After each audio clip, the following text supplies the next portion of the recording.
Noong unang panahon sa mundo ng mga diwata, may naninirahan na may asul na matang diwata. Si Sonam, minsan ay naglalakbay siya sa Earth kasama ang kaibigang si Mitra. Isang araw ay nagtungo siya kay Mitra. At pagkarating nito sa kanila ay kinausap siya nito. Mitra, matagal na noong huling punta natin sa Earth. Tara at magliwaliw tayo ngayon. Sige, magpunta tayo ngayon. Gusto ko yan. Gusto ko makita magagandang tanawin doon sa Earth. Lumipad papuntang Earth ang dalawang diwata. Ang tanawin mula sa itaas ay kahanga-hanga. Lumipad sila sa kalawakan at manghang-mangha sila sa magagandang tanawin. Sa sobrang pagod ay huminto sila sa isang ilog. Mitra, tingnan mo ang baghari. Napakagandang tingnan at tingnan mo ang ilog. Mukhang magandang maligo doon. Mamaya na siguro ang pagligo. Gusto ko munang inumin ng matamis na tubig nito. Tara! Habang umiinom ang dalawang diwata ng tubig na dumadaloy sa ilog ay nakita nila ang isang kabayo. Umiinom din ito ng tubig sa ilog. May isang prinsipeng lumapit sa kanila. Kayong dalawang diwata ay bisita sa aming mundo. Ngayon parang napagod na ako sa aking pangangaso. Nagugutom na ako at nauuaw. Nang makita ko ang ilog ay naisipan kong uminom. Pati na rin ang aking kabayo na si Moti. Ako nga pala si Siddharth. Maswerte ko bang malalaman ang inyong pangalan? Ako nga pala si Sonam. At ito naman ang aking kaibigang si Mitra. Ikinagagala kong makilala kayo. Ito ang unang pagkakataon kong makakita ng diwata. Sa malayo ay nakatingin ang prinsipe kay Sonam. Si Sonam rin ay nahihiyang tumingin sa kanyang tagong mata. Tila sila ay nagkakahiyaan. Tara at kumain na tayo ngayon. Ano ang makikita natin sa liblib na gubat? Gusto ko kayong imbitahan sa aking palasyo. Sigurado akong mabubusog kayo sa pagkain doon. Napakalayo naman noon para lamang sa pagkain. Itinaas ni Sonam ang kanyang kamay at inilabas ang mahiwagang patpat. Lumitaw ang lamesang punong-puno ng pagkain. Sinigurado niya na may makakain din ang kabayo. Habang nakatingin ay namangha ang prinsipe. Umupo silang tatlo at kumain ng sabay-sabay. Tama ka nga. Hindi matutumbasan ito ang pagkain sa palasyo.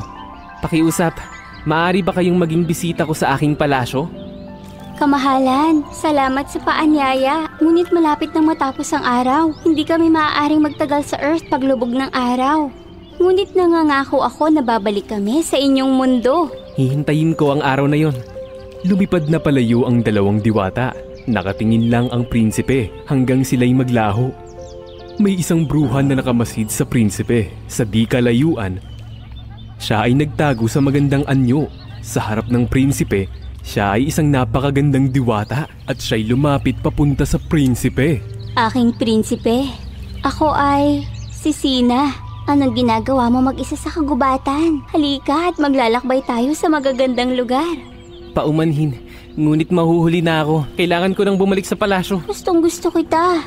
Kapag pinili mo ako ay siguradong magiging masaya ka habang buhay.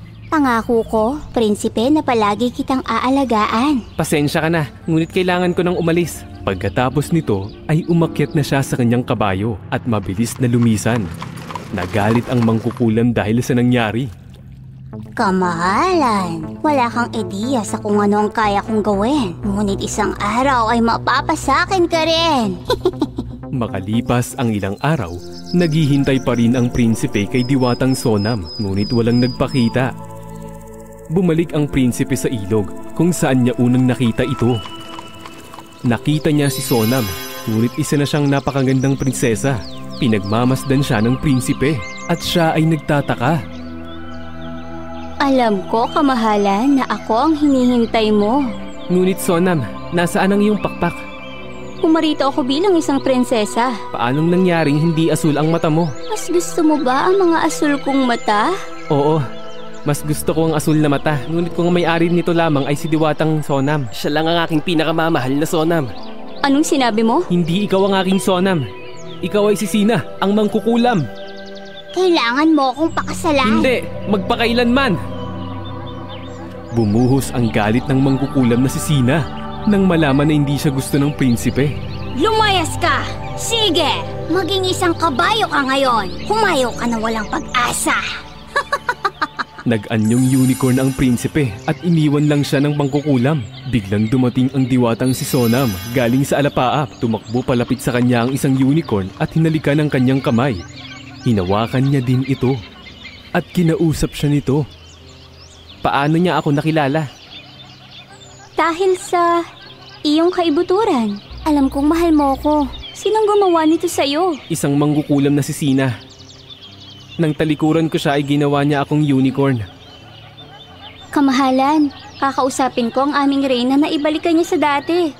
Aalis na ako. Lumipad nga sa kalawakan si Sonam at nagtungo sa reyna ng mga diwata.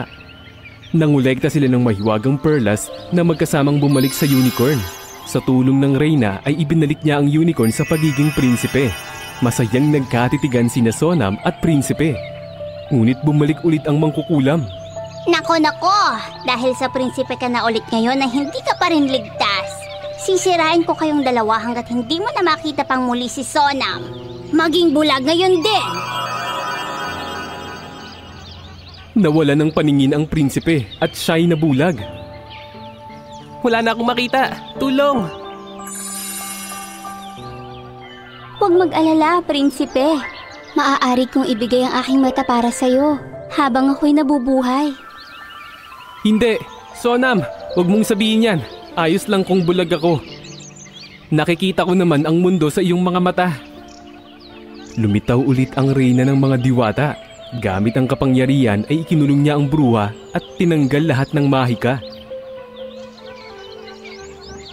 Mangkukulam, hindi mo makukuha kanino man ang pagmamahal.